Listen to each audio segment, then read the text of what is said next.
So Paul and Lynn have been clients of ours for years. They've been with our firm as long as I have. They were retired when they came to us. Their income with their strategies is set, and they were living a very happy life. They decided in the winter of 2021 that they wanted to buy a second home in Florida. They were tired of winters in the Chicago suburbs, as many of us are. So 2022 comes. Obviously, many of us will remember what the markets were like in 2022.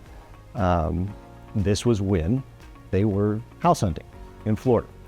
And so they found their home, they had a price, they wanted to pay cash, we had to figure it out.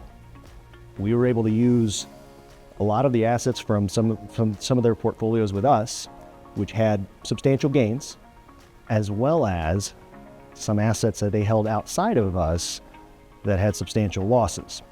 We were able to use the losses outside, the losses from the mutual funds that were held outside of us, to offset the gains that we incurred in the realized gains that we incurred in the portfolio that we sold off here. And we were able to fund the cash purchase of their second home south of Tampa in Florida, practically tax-free. The next tax year comes through, tax year 2022, so early 2023, and I get a message that the tax professional's on the phone. And my initial thought is, oh boy, what changed? What did I miss? What did I miscalculate? Get on the line with them, and immediately I could tell that's not what this call is about. They're happy, jovial. It ended up, the realized gains that they incurred in facilitating this cash purchase of a second home was less than $100, and the tax bill was $14. That is a big win. It's one of my favorite stories. Fast forward just a few weeks later, and Paul didn't wake up. And so now Lynn is left alone with her 2 adult children.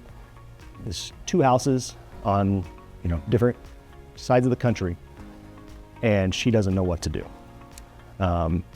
So I was always there for them before, and since then, I've been there for them in an even more amplified ways, both for Lynn and for her 2 adult children, and have been with them every step of the way.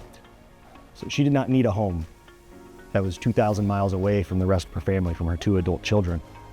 So we facilitated selling that second home off, just a year and change after the purchase.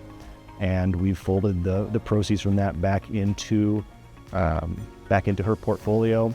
And we've made a big push towards legacy planning now. We are in the midst still of rounding into shape all the legal documents required and the full picture of the legacy planning that is now her main financial focus. Her income is met for the rest of her life. That's not a concern. She has ample assets, and now we are in the process of wrapping it up in a way that is going to be really advantageous for her 2 adult children.